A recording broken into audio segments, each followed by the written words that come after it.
오늘 좀 특별한 손님 한 분 모시고 이 신연복 선생님에 관한 이야기 또 요즘에 우리 사회 이야기 해보려고 합니다. 신연복 선생님의 제자 가운데 한 분입니다. 여러분 좋아하시는 방송인 김재동 씨를 오늘 특별히 스튜디오에 초대했어요. 어서 오십시오. 네, 감사합니다. 네. 네, 초대해주셔서 감사합니다. 요새는 방송보다 거리에서 많이 보는 것 같아요.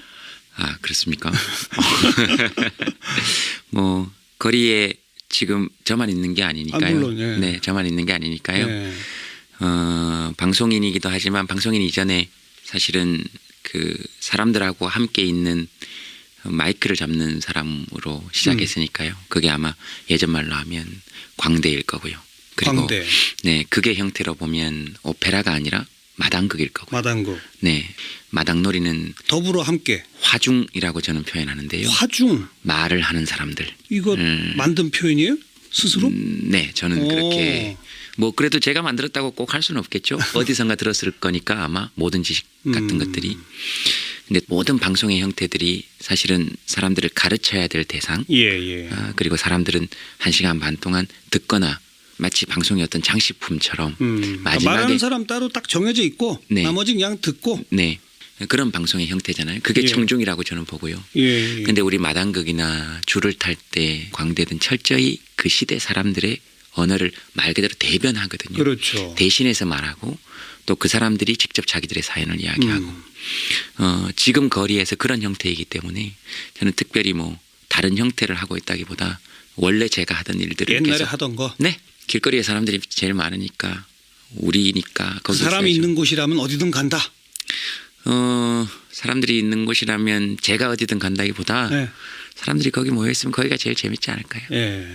거기가 제일 좋고 요즘 제일 태극기 모여 있는 데는 잘 안 가시죠, 근데 태극기가 글쎄요. 그 태극기는 사람들의 상징이어야 하는 것이잖아요. 사람들이 태극기의 상징이 되면 안 되는 것이죠. 네. 그렇죠. 네. 저는 그렇게 해석합니다. 태극기는 우리 모두의 상징적 깃발인 것이잖아요. 저는 그렇게 놓아두는 것이 옳다. 예를 들면 애국이라는 단어, 보수라는 단어, 태극기라는 깃발.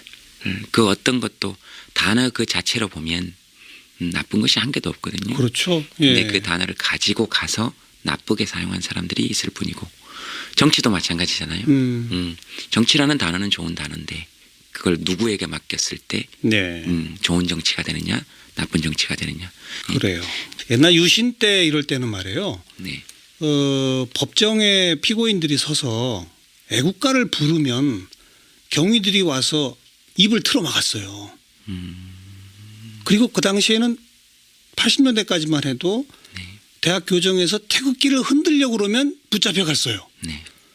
그러니 참 이렇게 태극기라는 거 하나가 시대에 따라서 상황에 따라서 장소에 따라서 다 다른 의미를 갖는 거 아니겠습니까? 네. 미묘해요. 이런 거 보면. 네. 거리에서 사회를 보고 하면서 주로 만민 공동회식에 네. 이 자유 발언 네. 이렇게 뭐 나와서 하시고 네. 뭐 그때 이제 중간중간 추임새 넣고 분위기 만들고 이제 그런 역할을 주로 하시잖아요. 네. 깜짝깜짝 놀라지 않아요? 나와서 발언하시는 분들 얘기를 들으면서. 엄청 재밌습니다. 재밌죠. 네, 엄청 재밌고 시인도 나오고요. 시인도 나오고 그다음에 어린이 그러니까 시인이 전문 시인이 아니고요. 네. 본인이 적어 오신 거 그렇게 해서 사람들이 앵콜을 요청하기도 하고 그러니까 가끔 그런 만민공동회를 보면서 사람들이 그런 얘기를 하거든요. 우리나라 사람들이 이렇게 말을 잘했나. 그러니까. 근데 저는 반대로 생각해야 된다고 생각해요. 예. 이렇게까지 사람들에게 마이크를 주지 않았나. 아, 말할 기회를 안 줬을 뿐이다. 네, 이렇게까지 사람들에게 말할 기회를 주지 않았었구나. 거기로 돌아가야 한다고 생각해요. 마이크 그러니까 말할 권리. 우리 하다못해 노래방에서도 사장님은 한 2곡씩 하잖아요. 그리고 2절까지 하고. 네. 근데 보통 조금 이렇게 낫다 싶으면 1절 하고 눈치 보고 꺼야 되거든요. 분위기 안 좋으면. 예. 그런 마이크가 결국은 말할 수 있는 시간의 차이가 저는 권한의 차이로 드러났다고 생각해요. 그게 시대적으로 나타난 건 투표권. 투표권. 그게 네. 말할 수 있는 권리잖아요. 그렇죠. 참정권이라는 정치적 발언의 기회죠. 참정권이고 그런 게 투표권이었고 지금으로 투표권이 지금 시대적으로 완료가 되었다고 보면 사실은 지금은 발언권을 돌려줘야 하는 시대인 거라고 생각해요. 미디어의 시대라고 하니까요. 예. 그 미디어에서 말하는 사람들 소수가 정해져 있고요. 요새 이제 1인 미디어 시대가 돼서 그건 점점 확장이 돼가고 있죠. 사실 네. 또. 확장이 되어가고 있음에도 불구하고 사실은 1인 미디어 시대에서 오히려 주류 미디어가 던져준 의제들을 가지고 우리가 소화해내는 1인 미디어 시대가 되면 안 되는 것이니까. 그렇죠. 자기 걸 만들어야죠. 네. 1인 미디어들의 목소리가 주류의 미디어들을 주도해 나갈 수 있는 시대의 초기에 있다고 저는 생각해요. 그런 시대가 이제 오고 있다. 이미 진입했다고 이미 생각해요. 진입했다. 네. 그게 4차 산업혁명이잖아요. 사실. 그게 4차 산업혁명이잖아요. 네.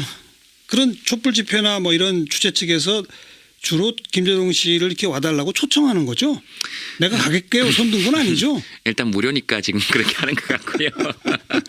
이렇게 무료다 그러면 딴 데서 자꾸 무료라 그러니까 그러시면 안 되고요. 광화문 촛불 집회만 무료다.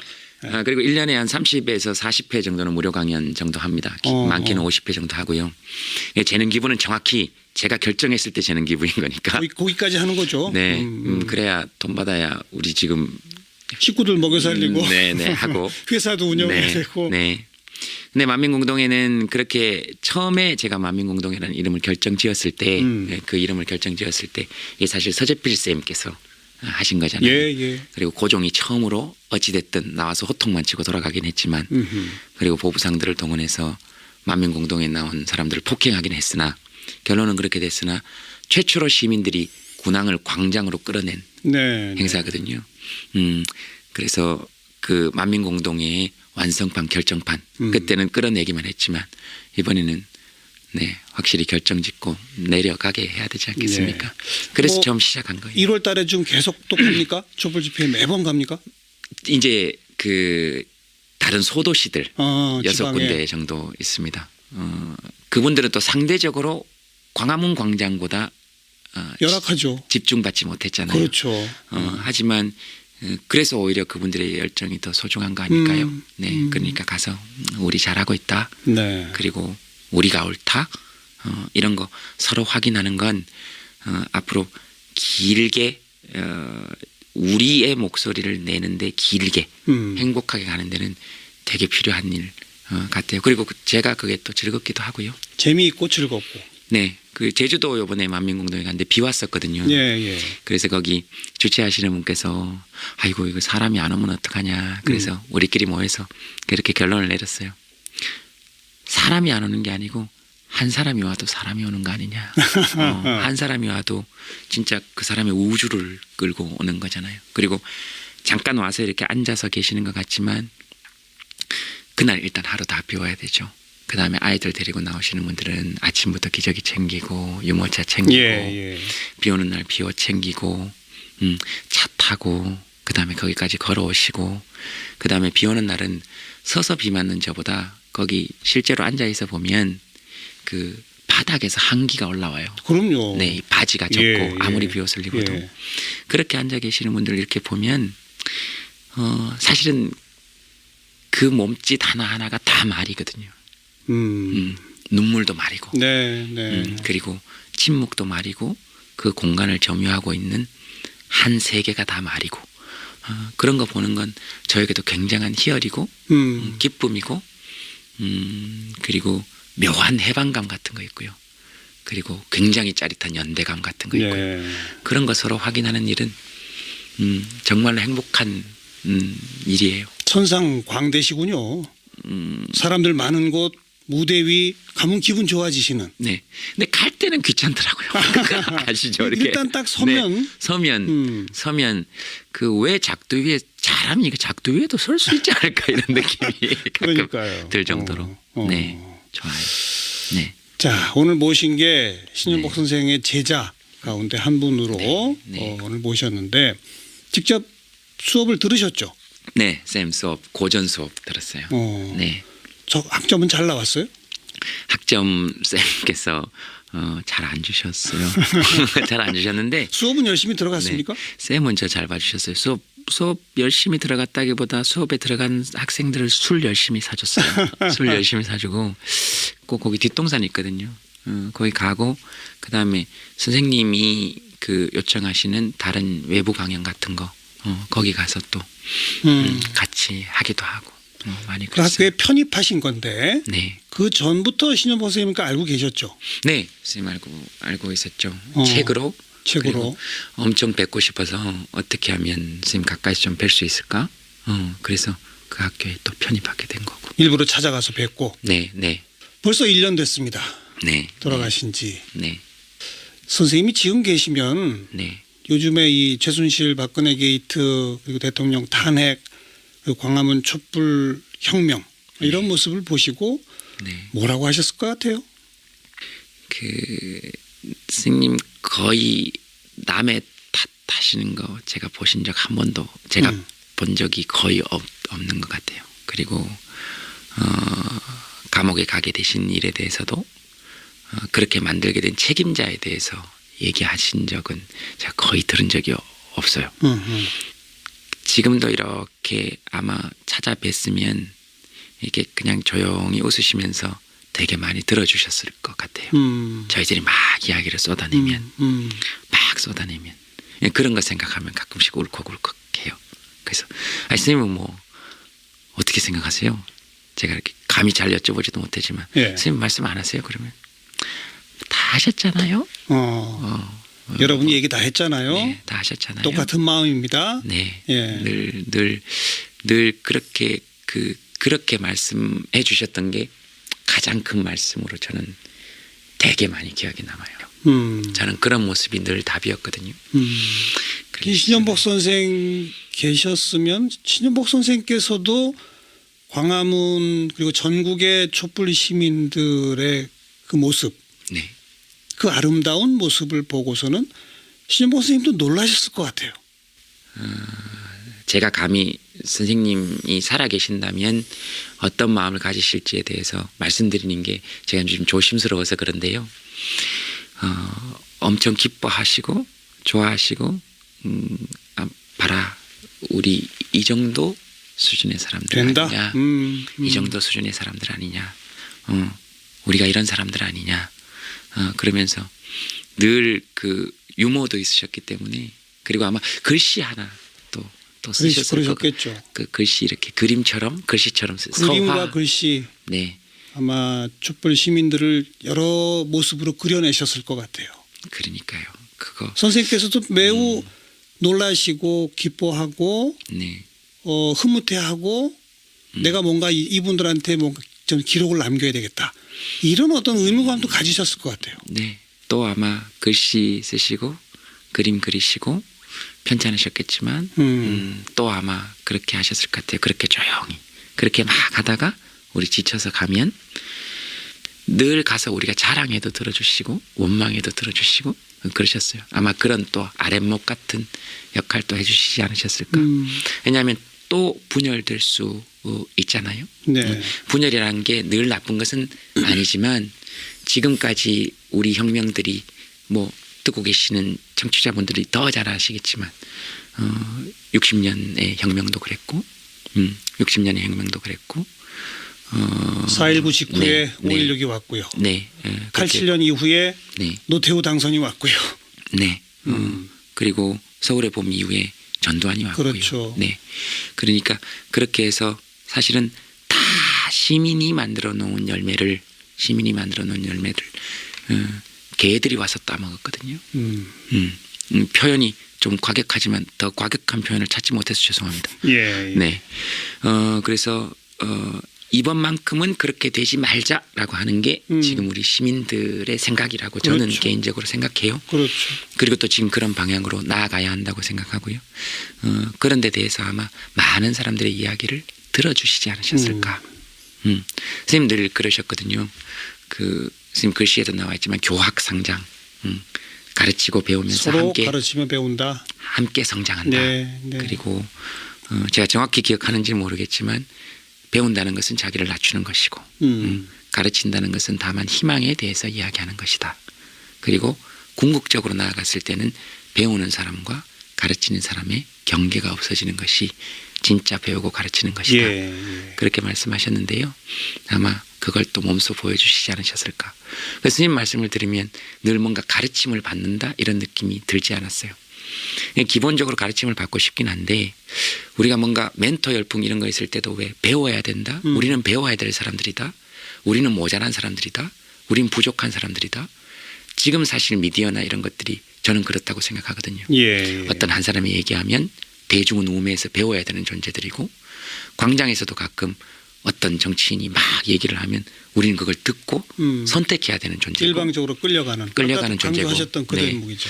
근데 그게 아니고 사람들은 그런 존재가 아니거든요. 전문가는 조금 깊이 알지만 모든 사람은 모든 것을 알잖아요. 네, 네. 그래서 아마 사람들이 모두 말할 수 있도록 또 그런 길들을 함께 고민하면서 배우고 가르치는 것의 경계를 허물어버리는 그래서 진짜 사람들의 시대를 여는 거기에서 일어나는 갈등을 잘 들어주시는 예. 그런 역할을 하시지 않으셨을까. 이렇게 그런 생각 품어주시는 다 들어주시는 네. 이런 게 어떤 어른의 모습이잖아요. 네. 우리 시대에 지금 어른이 없다 뭐 이런 얘기 주로 하지 않습니까? 앞에 앉아 계시는데 왜요? 아이, 왜 그러세요? 아니 정말로. 네. 아니 그러니까 네. 그런 신현보 선생님 같으신 그런 어른들 네. 그 모두가 좀 그래 저분은 존중할 수밖에 없어 뭐 이런 뭐 정파와 이념과 이런 걸 떠나서 네. 그런 모습을 보여주시는 어른 참 그런 어른이 많아야 좋은 사회죠 사실. 제가 거기 뭐 얘기할 수 있는 자격이 있을지는 모르겠지만 그런 어른이 그리운 건 틀림없어요. 예, 저희들 제 또래만 해도 아직 기댈 어른들이 필요한 세대거든요. 근데 흔히 말하는 꼰대처럼 그런 게 아니고 야 이쪽으로 가 저쪽으로 가 선택해 이것이 아니고 뭘 하고 싶은데 그렇죠. 아무것도 안 하고 싶어요. 그럼 그래? 그러면 아무것도 하지 마. 괜찮아. 선생님 저한테 해주셨던 말씀 중에 그런 거 있었어요. 그 사람은 생각하는 시간이 중요하고 예. 그다음 그것보다 더 중요한 건 아무것도 생각하지 않는 시간이 더 중요하고 예. 또 그것보다 더 중요한 건 아무것도 생각해야 될까 말아야 될까조차도 생각하지 않는 시간. 그걸 요즘 말로 하면 선생님이 그렇게 직접 말씀하셨어요. 멍 때리는 시간이 제일 중요하다. 그것만큼 행복한 시간이 없다. 자꾸 배우려고 뭐 하지만 안 해도 되고 멍 때려도 된다. 그래서 제가 한번 여쭤봤어요. 그래서 아마 제가 쓴 책에도 이렇게 그 선생님하고 에피소드 적어놨는데요. 오늘은 선생님 얘기하는 거니까 이렇게 좀 길게 얘기해 주죠. 선생님 얘기는. 예, 그래서 그랬더니 함께 우리 그리워하고 함께 눈 촉촉해지더라도 마음껏 얘기하세요. 그래서 선생님께서 그러셨어요. 그래서 선생님도 멍 때리시는 시간이 있으세요? 왜냐면 없으실 것 같잖아요. 맨날 글씨 쓰시고 뭐 이렇게 막 반듯하시고 그랬더니 그럼요. 그래서 어떻게 멍 때리세요? 그랬더니 그 햇볕 감옥에 있을 때도 왜 신문지 한 장 크기의 햇볕 때문에 사셨다 그러셨잖아요. 그 햇볕이 커졌다가 작아졌다가 하는 그걸로 견디셨다고 그러셨는데 그 햇볕을 이렇게 보시면서 속눈썹 사이로 무지개를 만드는 시간이 당신께서는 그렇게 행복하시다고. 우리 왜 알잖아요. 이렇게 햇볕 이렇게 쫙 보면 이렇게 해가지고 왜 이렇게 눈 가늘게 뜨고 보면 이렇게 무지개빛 이렇게 막 야 이걸 또 이렇게 선생님 뭐 그런 것까지 멍 때리는 시간까지 이렇게 문학적으로 표현하세요. 재수 없게 속눈썹 사이로 무지개를 보는 만드는 시간. 원래 없는데 속눈썹 사이로 만드는 시간이잖아요. 그러니까 만든다 그 표현이 저는 아직도 되게 기억에 남아요. 그래서 그렇게 멍 때리는 것도 괜찮다라고 얘기해 주시는 어른, 그런 어른 그런 얘기 되겠죠. 자, 아까 우리 이야기 나누면서 신현복 선생님께서도 아마 지난 몇 달 동안의 한국 사회 변화, 특히 촛불 시민들 보고 놀라고 기뻐하셨을 것이다 이런 얘기 했잖아요. 네. 김재동 씨도 마찬가지죠. 놀랬죠. 저는 정말 개인적으로 많이 놀랐거든요. 그 학교 다닐 때 뜀틀 해보셨어요? 예. 안 해본 사람 누가 있습니까? 몇 단 넘었어요, 선생님? 기억이 안 나는데요. 7, 8단 이상 다 하지 않나요? 7, 8단이면 사실 굉장히 잘 넘으시는 거죠. 저는 그거 잘 못 넘어서 그 막 그 절대로 안 될 것 같은 단수가 있잖아요. 예. 그래서 막 뛰어가다가 무서운. 예. 예, 그래서 그 구름판을 못 딛는. 그렇지. 그죠. 예. 예, 뭔가 이렇게 못 딛는. 그리고 넘어가다가 중간에 턱 퍼질고 앉는. 그렇죠. 겁나는. 예. 그 뜀틀 넘었을 때 왜, 야 이거 자기가 자기한테 놀라는 거 있잖아요. 야 이게 되는구나. 네. 내가 해냈다 뭐 이런 거. 네, 예. 저는 그런 느낌이에요. 오. 그러니까 저 사람들이 놀랍다가 아니고 우리니까요. 그러니까 그런 느낌이 나도 들어요. 놀라고 모두가 함께 놀라는. 우리가 놀래는 거죠. 예. 우리가 함께 해낸 거니까. 그러니까 한 몇 천만이 함께 단체 줄 넘기를 야 이거 100번 연속은 아무도 안 걸리고 도저히 못 넘을 거야. 근데 끝나고 나서 그러니까 누가 누구한테 야 너 잘했고 이번에 잘 넘었네 이런 게 아니고 쳐다보면 모두가 함께 넘은 모두가 다 같이. 모두가 함께 넘은 모두가 함께 넘은 그걸 굳이 말로 하지 않아도 네. 그런 느낌. 네. 예. 그러니까 이거 보고 놀랬다 이렇게 하는 게 아니고 사실 이건 저한테도 자격 있는 거잖아요. 그렇죠. 그렇게 모두에게 자격 있는 것처럼 예. 광화문 광장에 가보면 말하지 않아도 그런 기운이 느껴지는 거죠. 서로가 서로에게 굉장히 고맙고 그 서로가 서로에게 놀라고 굉장히 배려하고. 네. 네. 네. 그러니까 그 100몇십만이 모여도 사고 하나 안 난다는 거는요 거의 기적이에요. 네. 그러니까요. 세계적으로 좀 그런 유래를 기억하지 못합니다, 솔직히. 네. 그 3.1운동의 공약 3장에 보면 공약 3장 마지막 장에 제가 정확히 기억하는지 모르겠지만 다만 질서로 질서로 그래서 누구도 우리에게 시비 걸지 못하도록 예, 뭐 예. 이런 느낌의 그게 그러니까. 마지막 공약 3장이거든요. 그러니까. 그리고 2장이 아마 정말로 전혀 두려움을 갖지 말고 민족적 목소리를 토해내라 이렇게 공약 2장에 나와 있는데 마치 그 3.1운동의 모습이 그대로 네 정말로 질서정연하지만 그게 가장 무섭잖아요. 네. 그게 가장 무섭잖아요. 뭘 아주 많이 외우고 있군요. 3.1운동 공약 2장 3장은 또 어떻게 이렇게 외우고 있어요? 공약 2장 3장 정확하지 않아요. 찾아봐야 됩니다. 그래서 제가 말씀드리는 제가 또 하나 건 놀란 게 저기 네. 광화문에서 김재동 씨가 헌법 1조부터 시작해서 쫙 하는 걸 옆에서 들었는데 아, 스님 계셨어요. 어떻게 이렇게 다 외워요 그런 걸? 아, 그거요? 아, 네. 진짜 외운 거 아니고요. 그 다시 검토해 봐야 됩니다. 몇 점 맞는지 그 저 검토해 틀리면 어때요? 검토해 봐야 되는데. 근데 저는 한 4-5개 하고 말 줄 알았더니 네. 아니 한 30몇 개까지 가던가? 그 시 같았어요. 제가 네. 처음 읽었을 때 헌법을? 네, 헌법이 시 같았고 제가 제일 처음 먼저 접한 헌법 구절이 문유석 판사가 쓴 칼럼 중에서 예. 헌법 구절만 이렇게 몇 개 나눈 거기서 이렇게 그냥 이렇게 스쳐 지나가면서 보다가 그 37조 1항인데요. 예, 이건 제가 정확하게 기억합니다. 37조 1항인데요. 거기 그렇게 돼 있었거든요. 국민의 자유와 권리는 헌법에 열거되어 있지 아니하다는 이유로 경시되지 아니한다. 예. 근데 그 구절을 딱 읽는데 저는 그런 느낌이 들었어요. 비웃으실지 모르겠지만 근데 저는 헌법의 최종 해석권은 변호사나 검사에게 있는 것이 아니라 시민 모두에게 있어야 한다고 생각하거든요. 왜냐하면 시민 자체가 헌법이니까. 네. 그래서 그런 시민의 권리로 제가 해석하는 헌법을 그냥 제가 받은 느낌을 말씀드리자면 그 37조가 그런 느낌이었어요. 저는 그 연애 편지를 어떤 사람이 36장을 써놓고 마지막 37번째 장에 예. 내가 혹시 까먹었는지 모르겠는데 여기에 적혀 있지 아니하다는 이유로 내가 널 사랑하지 않는 건 아니야. 그러니까 엄청 감동적이고 그리고 이게 우리 할아버지 할머니들이 써놓으신 사실은 상속 문서잖아요. 예. 국가의 상속권이 누구에게 있는지 그런 느낌이 들어서 1조부터 36조까지 한번 보고 싶다는 생각이 37조부터 들었던 거죠. 그래서 1조 1항, 1조 2항 거기 보면 권력 나오잖아요. 모든 권력은 국민으로부터 나온다. 근데 그 1조 2항의 권력이 한 번만 나오고 나머지에는 130조까지 한 번도 안 나오더라고요. 딱 한 번 등장해요? 권력이란 단어가? 권력이란 단어는 딱 한 번만 나옵니다. 예. 나머지는 다 권한이 다 사법부의 권한, 행정부의. 그래서 대통령 권력 대행이라 그러지 않잖아요. 대통령 권한 대행이라 그러고. 그래서 그거 읽으면서 제가 들었던 생각은 권력 교체 이런 말 사실은 다 반헌법적 표현이라고 생각해요.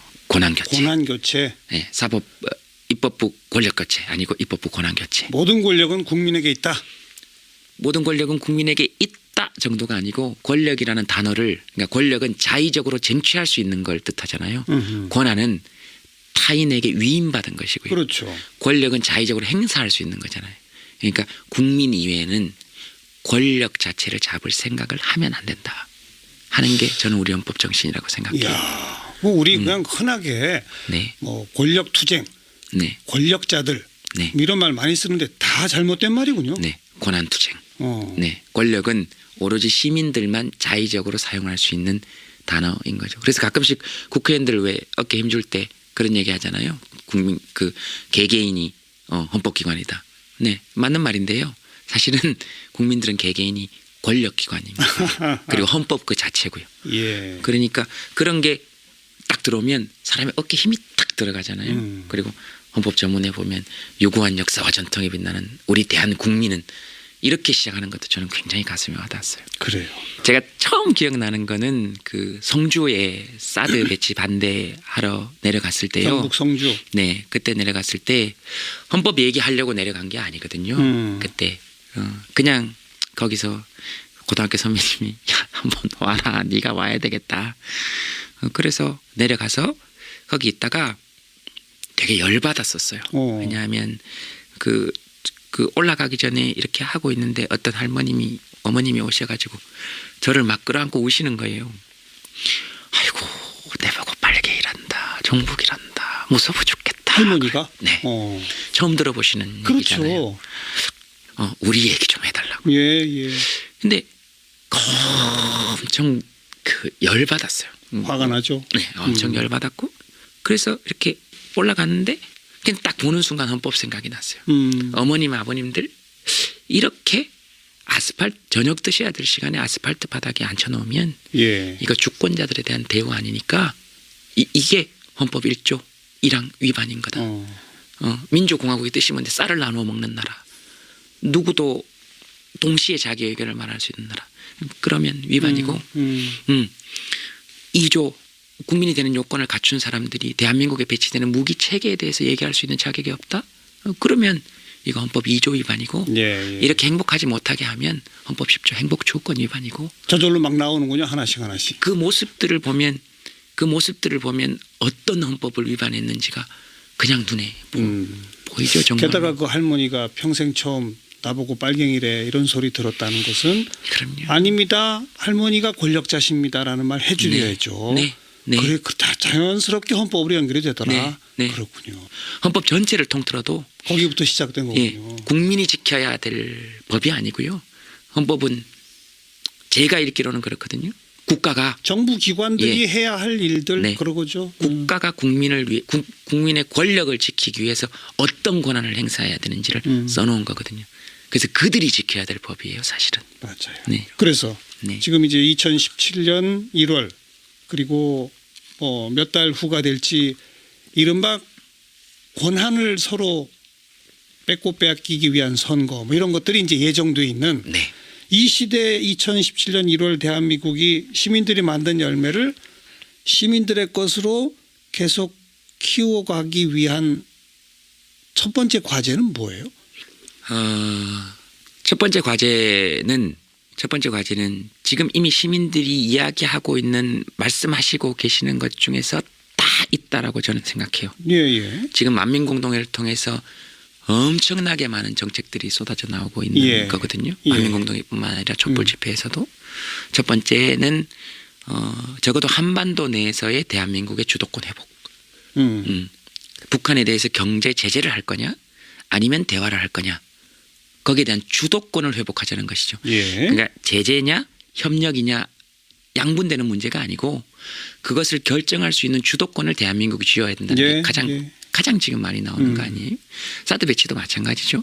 사드가 만약에 정말로 필요하다면 중국이 반대한다 해도 설치할 수 있어야 해요. 물론이죠. 그런데 사드가 만약 정말로 필요하지 않다면 미국이 하라 그래도 하지 않을 수 있어야 되거든요. 그런 대한민국의 주도권. 그런 대한민국의 주도권이고 그리고 그것이 필요하다고 하더라도 국민의 허락을 최종적으로 구하겠다는 헌법적 정신을 가진 권한이 필요한 것이죠. 예. 좋습니다. 그게 1번이고. 그게 1번이고요. 지금 두 번째는 경제의 시민 주도권 회복인 것이죠. 예, 그게 지금 나오고 있는 게 최저임금 10,000원, 그다음에 재벌들에게만 집중되어져 있는 경제 정책들, 이런 것들이 시민들 위주로 경제 정책이 재편되어야 한다는 것이죠. 그렇죠. 최저임금 10,000원 같은 건 자영업자분들은 지금 당장 힘드실 수 있으니까 지금 현재 최저임금은 자영업자들이 지급을 하고, 그다음 나머지 10,000원 정도의 차등 부분, 적어도 3,000원 정도 되는 부분은 정부에서 한시적으로 보조하는 방안. 뭐 정책 패키지로 네. 이미 다 있어요. 네, 그러니까 자영업자들 지원하기 위한 방법들이. 그렇게 되면서 나오는 여러 가지 누구도 상처받지 않는 방안, 다만 우리를 위한 경제 정책을 만들어내달라. 좋습니다. 경제에서의 시민 네, 주도권. 경제에서의 시민 주도권 회복. 세 번째는 세 번째가 정치에서의 시민 주도권 회복이 되겠죠. 예를 들면 국회의원 탄핵권은 지금 현재 셀프 탄핵 외에는 방법이 없는 것이죠. 자기들끼리 3분의 2가 동의해야 제명하는데 예. 그런 일은 거의 없을 거라고 봐야 된다는 것이죠. 그러니까 국민들한테 그것도 줘야 한다. 네. 국회의원 탄핵권. 예를 들면 당선 1년 후에는 지역 주민의 과반수 발의, 과반수 찬성이면 국회의원은 탄핵한다. 시민 소환제 뭐 이런 네. 것들이죠. 네. 그런 게 헌법에 명시되어야 하는 것이고, 대통령 탄핵도 마찬가지죠. 지금 최종 권한은 헌법재판소에 있다는 것이죠. 네. 물론 국민의 대의기관인 국회에서 탄핵 절차를 밟긴 하지만 65조에 그렇게 명기되어 있는데 65조에 국민 대통령 탄핵권 같은 것도 함께 명기가 되는 것이 옳다. 그러니까 국민의 대통령 당선 1년 후 국민의 3분의 2가 발의하고 유효투표, 예를 들면 유효투표 3분의 2가 찬성하면, 조금 까다롭고 엄격한 것이죠. 왜냐하면 함부로 또 역시 탄핵이 해서는 되면 안 되는 것이니까. 다만 명시적으로 국민이 대통령을 탄핵할 수 있는 길을 헌법적 권한으로 열어놓는 것이, 그렇게 되면 대통령의 권한은 저는 자연히 분산된다고 봐요. 그 출발선부터 개헌에 대한 얘기를 하는 것이 시민의 정치 주도권 회복의 첫 출발점이 되지 않겠냐. 한반도 내 대한민국의 주도권 확보, 경제에서의 시민 주도권, 정치에서의 시민 주도권, 이것이 지금 시민들이 만든 열매를 더 풍성하게 갖고 가는 길일 것이다. 이게 네. 우리의 과제다. 네. 이런 말씀이고. 되겠죠? 그걸 되게 하려면 네. 지금까지는 카지노 방식의 선거를 한 거거든요. 카지노에 가서 우리가 돈을 따지 못하는, 돈을 딸 수 없는 이유는 패를 우리가 질 수 없기 때문에. 예. 세팅도 다 거기서 하고 그리고 늘 딜러가 돌리고. 그럼 어떻게 해야 돼요? 근데 고스톱은 그렇지 않죠. 패를 우리가 선이 주고. 바뀌죠. 예. 선이 바뀌죠. 예. 근데 지금까지는 다 정치인들이 패를 쥐고 있었다는 거죠. 그것도 엘리트 정치인들이. 결국 그 사람들 자리만 바뀌는 거잖아요. 여야 자리 바꾸면 한다는 것이. 물론 정도의 차이는 있겠죠. 그럼 시민이 패를 쥐는 방법이 뭡니까? 시민이 패를 쥐는 방법은 지금까지는 정치인들이 공약을 들고 나와서 자, 1번 후보의 공약을 지지해달라. 2번 후보의 공약을 지지해달라. 그 시민들이 요구사항을 집약해 놓고 네. 이 말 들을 사람 손들어 이렇게 해라 이거죠? 네. 3번 후보의 공약을 지지해달라. 그래서 우리는 3지선다 또는 4지선다 또는 5지선다. 그 중에 하나 고르는 거죠. 뭐. 하나 고르는 것밖에 안 되잖아요. 그런데 지금은 촛불 혁명을 통해서, 지금 아직 미완의 혁명이긴 하지만 사람들로부터 수많은 정책들이 쏟아져 나오고 목소리가 있고. 쏟아져 나오고 있으면 예. 이때 기존의 정치권이 와서 저를 지지해 주소요가 아니라 우리가 당신들을 지지합니다 하는 정치인을 뽑으면 되는 것이죠. 내가 이거 하겠습니다. 네. 예. 그렇게 되면 시민의 뜻을 누가 되더라도 받들 수 있는 구조를, 즉 패를 시민이 줄 수 있는 구조를 만들어낼 수 있다고 보는 것이죠. 예. 지금 시민의 역량이 거기까지 올라왔으니까. 시민의 요구에 복종하는 정치인을 우리가 고르면 된다. 네, 우리가 골라야 되는 것이죠. 저는 그런 선거 제대로 가는 것이 옳다. 그래서 대통령 선거가 아니라 부통령 선거다. 제20대 부통령 선거다. 대통령은 원래 정해져 있었고, 그러니까 학급 선거로 치면 이건 반장 선거가 아니고 주번 선거가 돼야 되는 거죠. 마지막 질문이 될지 모르겠는데 네. 블랙리스트 뭐 이런 파문이 일기 훨씬 전부터 김대동 씨는 수도 없이 잘리고 뭐 그랬잖아요. 아니에요. 그랬잖아요. 방송하다가 뭐 어디 한번 저 1인 시위 한번 하면 잘리고 어디 가서 무슨 시사적 발언 한번 하면 잘리고 몇 번 있잖아요. 아니요. 그건 사실관계가 확인이 안 됐기 때문에 그리고 그렇게 얘기하면 제가 염치가 없는 거죠. 왜냐하면 저는 어떤 데서 만약에 그렇게 되면 네, 그래서 네네. 모두가 시간이 다 너무 많이 지났죠. 네. 모두가 다 인정하고 있는 걸 자꾸 부정하려고 그러지 마시고 지금 질문은 뭐냐면 점점 김재동 씨의 사회적 발언과 활동이 그러니까 정말 바람직한 의미의 소셜 테이너로서 확대돼 가고 있는 것 같이 보여요. 제 눈에 보기에 과거보다. 혹시 그러면 앞으로 내가 이 직업 방송인으로서 살아가는데 이게 혹시 장애가 되지 않을까라는 두려움 같은 건 가져온 적 없습니까? 10년 정도 되면 내공이 조금 생깁니다. 이게 지금 10년 차거든요. 네. 10년 차거든요. 그래서 이제 뭐 기관의 직원들도 만나봤고요. 만나보면 또 이렇게 얘기하다 보면 다 좀 통합니다. 뭐 이렇게 얘기하다 보면 다 좀 통하기도 하고 뭐 다 적어놓은 거긴 하니까 노무현 전 대통령 노제 때도 그 일주기 때도 안 가는 게 좋지 않겠냐 그래서 가는 게 좋겠다. 만약에 제가 지금 여기서 안 가게 되면 당신들 나한테 협박한 거 된다. 예. 그럼 나중에 문제 생긴다. 근데 가지 말라 근데 내가 가면 우리 둘은 협의한 게 된다. 협의는 아무런 법적 문제가 없다. 예. 어떻게 하실래요? 가는 게 낫겠죠 그랬더니 가는 게 낫겠다. 뭐 그렇게 얘기하고 이제 공력이 내공이 조금씩 생기죠. 그리고 두렵지 않습니까? 이렇게 물어보는 사람들이 있어서 별로 두렵지 않아요. 네. 걱정해 주는 사람들이 많으니까. 두려운 건 사실인데 기본적으로 마이크를 잡았다는 건 사람들의 도움을 받았다는 거거든요. 좋습니다. 그러니까 뭐 큰 걱정 없습니다. 김재동 씨. 그러니까 출연료 이거는 좀 주셔야 돼요. 이거를 뭐 얼렁뚱땅 넘어가시거나. 물론 드립니다. 네, 주세요. 김재동 씨의 활동 공간이 방송 안이건 방송 바깥이건 점점 더 넓어질 수 있고 또 탄탄해질 수 있는 그런 것이 좋은 사회다. 이렇게 말하면 될 것 같아요. 시민 김재동으로서는 네 거기에 전적으로 동의합니다. 그러니까 시민 김재동이니까 거기 앞에 김재동을 시민으로만 바꾸면 되니까 연예인이 무슨 정치 얘기를 하냐. 그러면 그건 헌법을 한 번도 안 읽어본 사람이거든요. 예. 국민은 누구든지 정치적 발언권을 가지고 있고. 그렇죠. 네.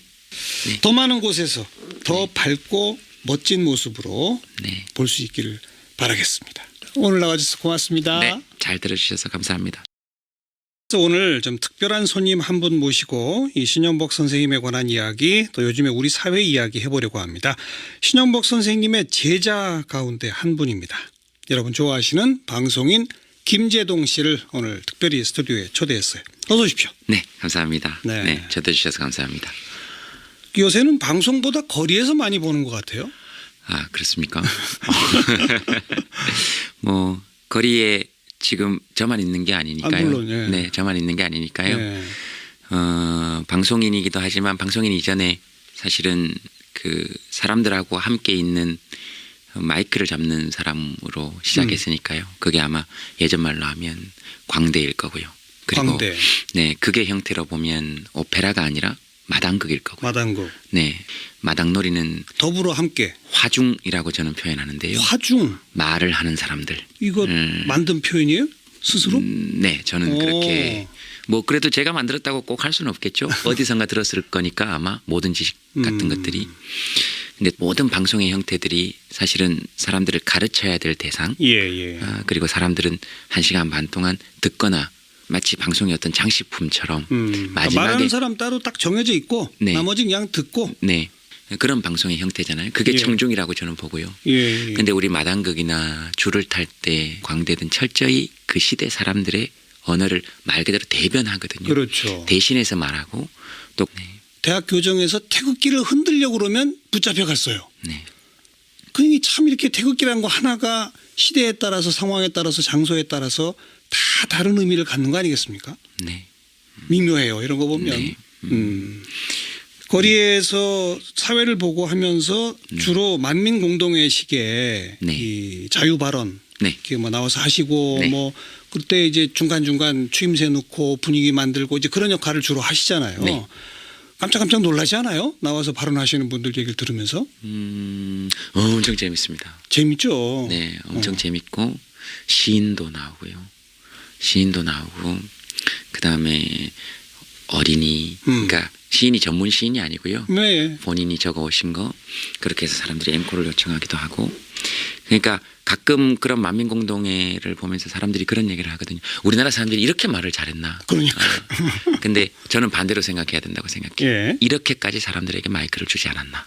아, 말할 기회를 안 줬을 뿐이다. 네, 이렇게까지 사람들에게 말할 기회를 주지 않았었구나. 음. 거기로 돌아가야 한다고 생각해요. 마이크 그러니까 말할 권리. 우리 하다못해 노래방에서도 사장님은 한 2곡씩 하잖아요.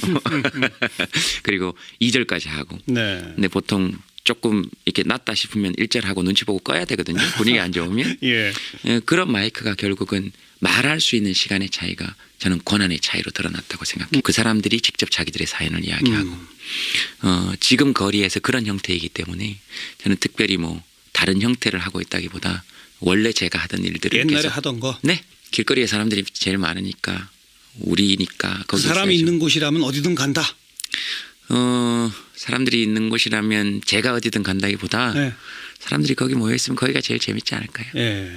거기가 제일 좋고 요즘 제일 태극기 모여 있는 데는 잘 안 가시죠, 근데 태극기가 글쎄요. 태극기는 사람들의 상징이어야 하는 것이잖아요. 사람들이 태극기의 상징이 되면 안 되는 것이죠. 네. 그렇죠. 네. 저는 그렇게 해석합니다. 태극기는 우리 모두의 상징적 깃발인 것이잖아요. 저는 그렇게 놓아두는 것이 옳다. 예를 들면 애국이라는 단어, 보수라는 단어, 태극기라는 깃발.